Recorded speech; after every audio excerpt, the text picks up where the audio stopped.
His name is Forus, a figure whispered about in dusty grimoires and occult manuscripts for centuries. Forus is listed among the 72 demons of the Lesser Key of Solomon, a foundational text in Western occult tradition. Within its pages, he is described as a great president of hell, a rank that places him high within the infernal hierarchy. Presidents were considered powerful commanders, spirits associated with intellect, order, and capability, rather than brute force alone. Throughout these old manuscripts, he is a teacher, a revealer, and a guardian of esoteric secrets. To understand, we must look back at the earliest texts where he appears.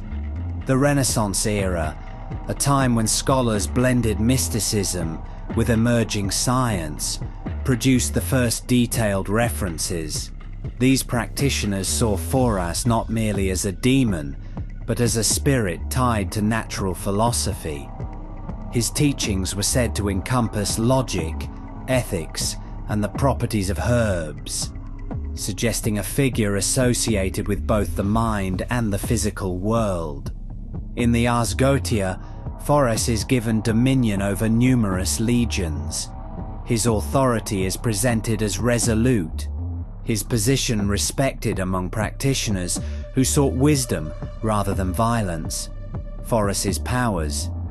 According to the grimoires, he can grant eloquence, an ability prized by scholars and orators alike.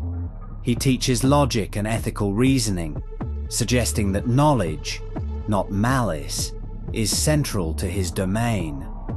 Legends further claim he can strengthen the body, grant vitality, and help uncover lost treasures, both material and metaphorical.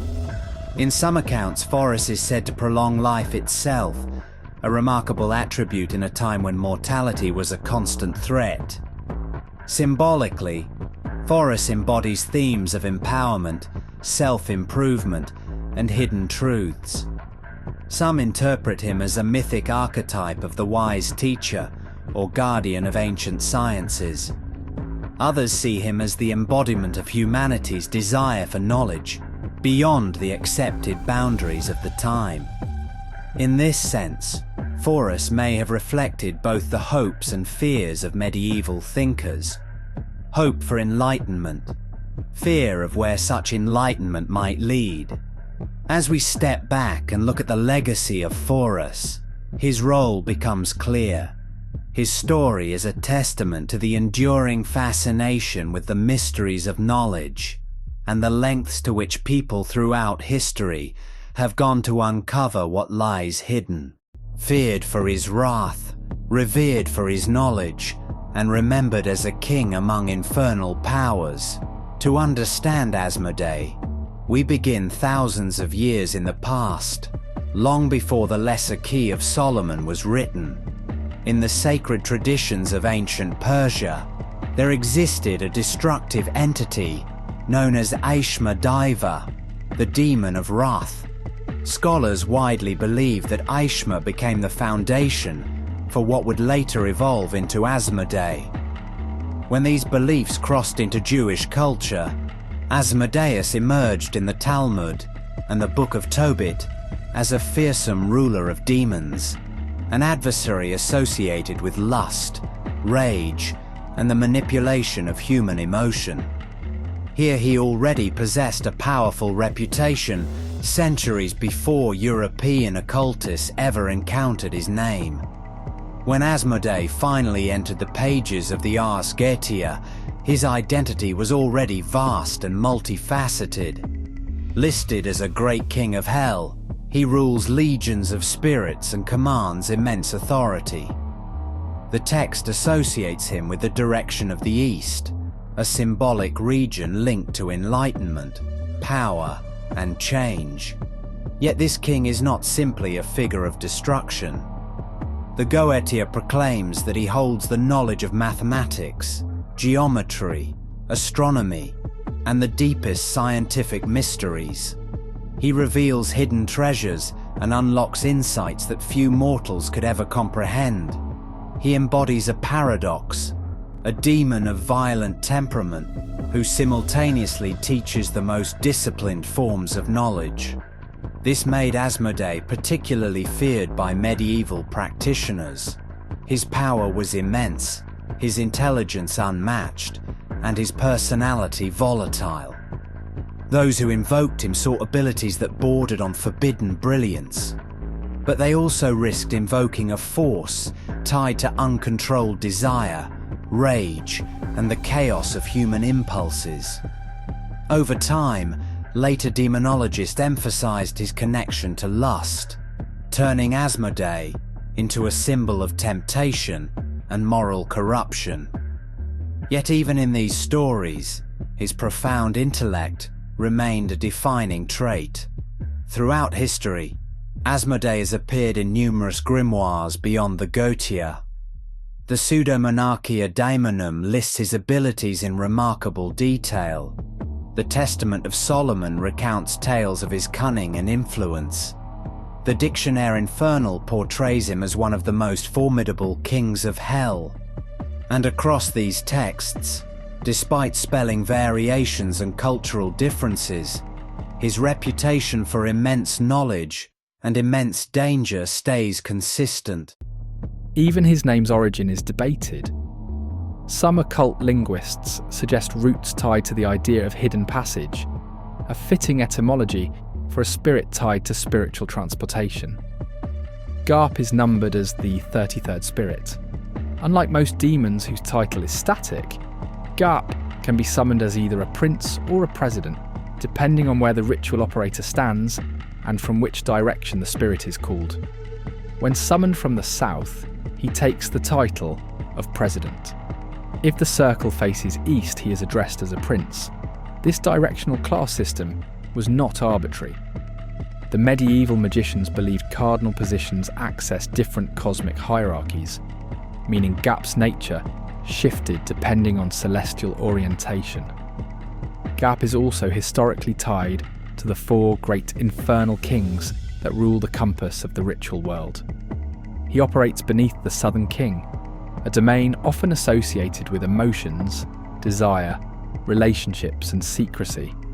Grimoires describe him as an intellectual being capable of teaching the liberal arts and philosophical disciplines. He instructs on logic, metaphysics, and even classification systems that the magician might use to better understand the spirit world itself. He also teaches invisibility, or more specifically, methods of concealment. This is not becoming physically invisible, but hiding the self from perception, detection, and spiritual scrying. But what does his legacy truly symbolise? Garp sits at the crossroads of hidden knowledge and spiritual leverage. He teaches you how to see more, hide more, move more, bind more, and understand more. But the old grimoires also remind us that spirits that teach you how to move unseen often want access to move through you as well. He is a spirit that medieval magicians called dangerous, not for violence, but for unreliability, manipulation, and illusion. Spirits tied to weather, classed forces, divine messengers, and storm gods existed in countless forms and titles, not yet unified under the Christian concept of demons. As regions converted, conquered, and retranslated mythology through theological lenses, many storm spirits were reframed from beings of natural power to beings of corrupted natural power. This historical trend is key to understanding Furfur, not as the origin of storms, but the distortion of storms. He represents nature feared instead of nature worshipped. By the 15th century, demonological lists expanded rapidly. Spirits similar to Furfur appear in occult manuscripts containing storm-linked entities, deceptive messenger spirits, corrupted nature beings, and spirits who serve greater kings or princes. These early documents were unstable in spelling, riddled with transcription mistakes, localized interpretations, and contradictions. What remained consistent, however, was Furfur's association with deception unless controlled. the need for translation assistance to compel honesty, and dominion via storms, a recurring identifier across manuscripts describing corrupted weather spirits. Furfur was labelled a great earl ruling dozens of legions. The ability he is best known for is invisibility of influence through storms, authority expressed not through form, but through phenomenon. Medieval summoners feared him not because he struck people with lightning, but because he spoke dishonestly unless forced into truth. Furfur reflects human dependency on interpretation. He does not deceive by persuasion, but by noise. He is the demon of miscommunication, long before misinformation was a word. He is remembered as the spirit who teaches that storms speak without mouths, lies travel faster than truth, and knowledge is only safe when contained in structure. Marquises is remembered in occult tradition as a spirit tied to battle, loyalty tested through fire, rebellion against structure, and the strange contradictions magicians recorded when trying to rank chaos. A marquis of hell, and a figure representing defiance, not manipulation, not seduction, but refusal. Spirits like him weren't imagined in shadows, they were imagined in armies. What makes Marquises different is not power alone, but failure built into his legend. The grimoires describe him as a spirit who would revolt against containment if given even the smallest advantage. The ancient Near East imagined spirits of war, not as tempters or corruptors, but as forces of conquest, rebellion, and battlefield fate. Many spirits absorbed into later European demonology came from pantheons where divine titles like Lord describe figures tied to storms, battle, kingship, and justice, not infernal evil. When Christianity spread and older religions were condemned, a pattern emerged. Deities once linked to war and sovereignty were rewritten as militaristic demons. Marquises stands apart as a commander defined by the tension between temporary loyalty and inevitable revolt. This idea fascinated ritual magicians because it played into a core occult belief. Summoned spirits must be constrained symbolically, geometrically, or ritually, not trusted emotionally. Marquises is one of the few demons whose description downright warns magicians that if he is not fully constrained, he will retaliate. Most grimoires romanticize demonic authority, but this entry admits instability, marking him as a case study in summoner risk assessment. Marquises teaches the lesson medieval magicians feared most. War is loud, truth can be forced open, but obedience can never be guaranteed. Wire, a physician who challenged the witch hunts of his day, catalogued numerous demons said to assist or tempt magicians. Among them stood Stolas, already marked as a prince of wisdom. Some scholars suggest that Stolas may draw from far older influences, perhaps inspired by Mesopotamian owl spirits, such as those associated with Lilitu, or even Greek portrayals of the owl as a symbol of Athena's wisdom. His name's origins remain uncertain, but his role as a figure of intelligence is unmistakable. Within the Ars Goetia, Stolas holds the rank of a mighty prince, commanding 26 legions of lesser spirits.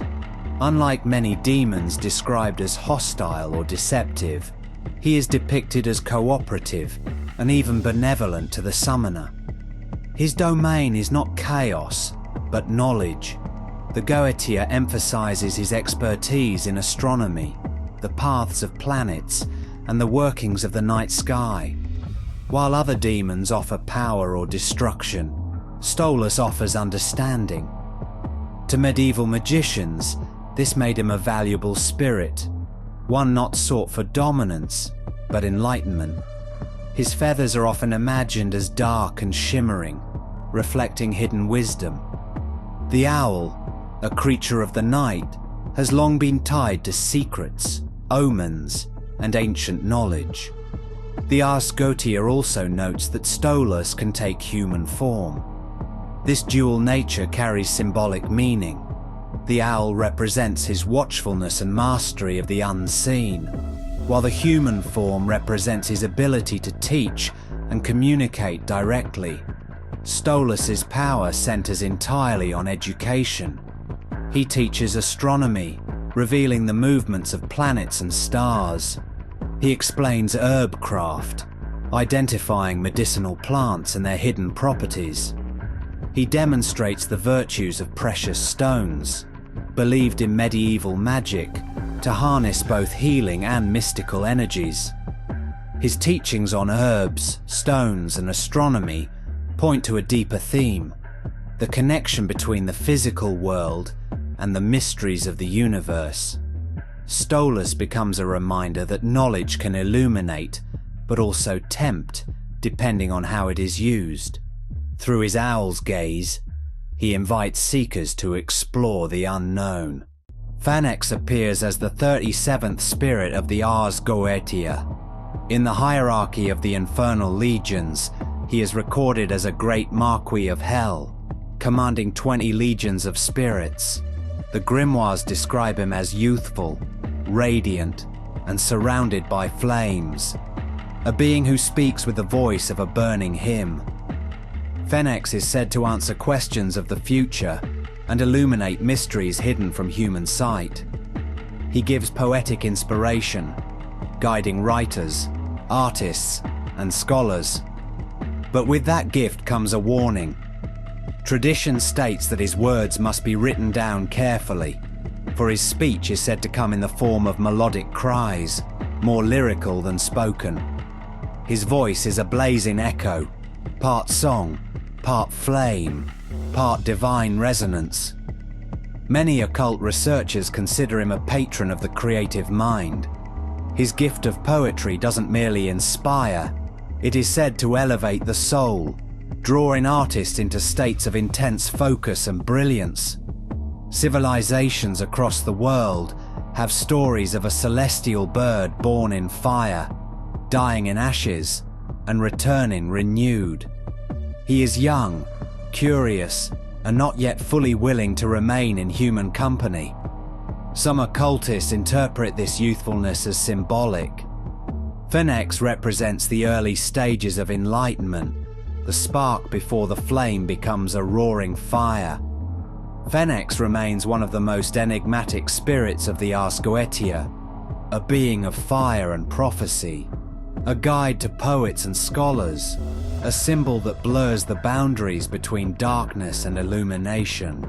In the Lemegeton, Halphus is said to oversee the creation of military structures. Grimoires emphasize his role in sending armed spirits into battle or to strategic locations. His work is described as deliberate, calculated, and relentless. His title of Earl is significant.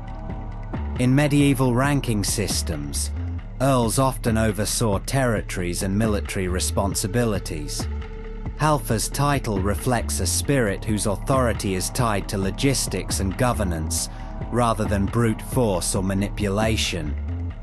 Some occultists interpret these traits symbolically.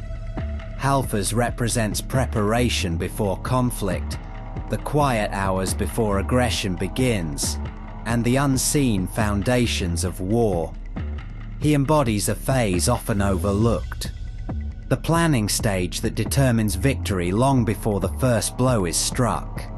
Halphus fits into this lineage as a specialized figure within the infernal hierarchy.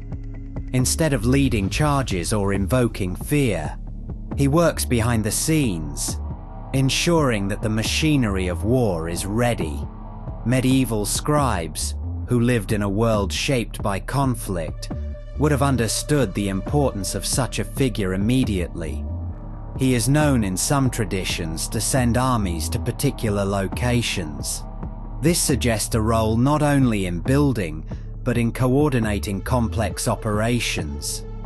Consistency across manuscripts is notable. Whereas many demons have conflicting descriptions, Halfus is almost always tied to towers, weapons, and soldiers, paints a picture of a spirit deeply connected to the foundations of conflict. And whether seen through military, mythological, or symbolic lenses, Halfus reveals the depth and diversity within the Goetic hierarchy. Malphas appears as the 39th spirit of the Ars Goetia, described as a great president who commands 40 legions of demons. His earliest textual appearances can be traced to medieval grimoires, where he is consistently depicted as a builder, a demon whose authority lies not in unleashing chaos, but in imposing structure. Unlike many spirits with tangled mythological roots, appearing first like a great crow or raven, an omen of secrecy, intelligence, and watchfulness. But when compelled, he takes on human form. This duality reveals his nature, a being that hides his true intentions until the moment he chooses to reveal them. In folklore, ravens represent strategy and foresight, qualities that Malphas embodies in every tale. Malphas is known primarily for one gift: construction. He is said to build houses, towers, and fortifications with supernatural speed and precision. In the grimoires, these structures require no human labor and no resources. They rise instantly. He also grants the ability to spy on enemies, acquire secret knowledge, and weaken the plans of rivals. Yet with every blessing comes danger, for the texts warn that Malphas is a deceiver, and his loyalty lasts only as long as it serves him. Even among demonologists, Malphas carries a reputation for betrayal. The grimoires warn that promises made through him may collapse, alliances formed through him may crumble, and no bargain comes without a hidden cost. Many practitioners believe that Malphas listens carefully, not to grant desires, but to find advantage. His works are flawless, but his intentions are not. From his crow-like visage to his reputation as a master architect of the infernal realm, Malphas remains one of the most intriguing demons of the Ars Goetia. He is a reminder that not all power lies in destruction. Raum is one of the more unsettling figures recorded in the Ars Goetia. Listed as the 40th spirit in the Lemmergeton, Raum holds the rank of Great Earl and commands 30 legions of spirits. His role within demonological tradition places him at the intersection of ruin, theft, and the exposure of hidden power. The name Raum appears in medieval grimoires as a spirit tied to devastation, particularly the destruction of cities, kingdoms, and institutions. Unlike demons associated with temptation or deception, Raum represents collapse as an outcome of conflict, betrayal, and inevitability. He is described as a force that weakens foundations rather than attacking directly, symbolizing how civilizations often fall from internal fractures rather than external assault. In Solomonic tradition, Raum is said to steal treasures from kings and carry them away, especially from fortified or protected places. This act is deeply symbolic. In medieval thinking, wealth represented divine favor and political stability. For a demon to remove treasure was not merely theft, but a sign of the loss of legitimacy and authority. Raum's influence, therefore, extends beyond material loss into the realm of power itself. Raum is also credited with revealing secrets, particularly those belonging to rulers and elites. This aspect connects him to the idea that corruption, hidden crimes, and suppressed truths eventually surface. In this sense, Raum embodies exposure through destruction. What is hidden is brought into the open not gently, but through collapse. Another key attribute associated with Raum is his involvement in warfare and betrayal. He is said to incite discord between allies and encourage the breaking of oaths. Raum's presence reflects fears of treason, internal decay, and the fragility of political alliances. He represents the consequences of greed, secrecy, and moral decay. When systems prioritize power over integrity, Raum's symbolism suggests collapse becomes inevitable. His association with ruins and loss serves as a warning rather than a spectacle.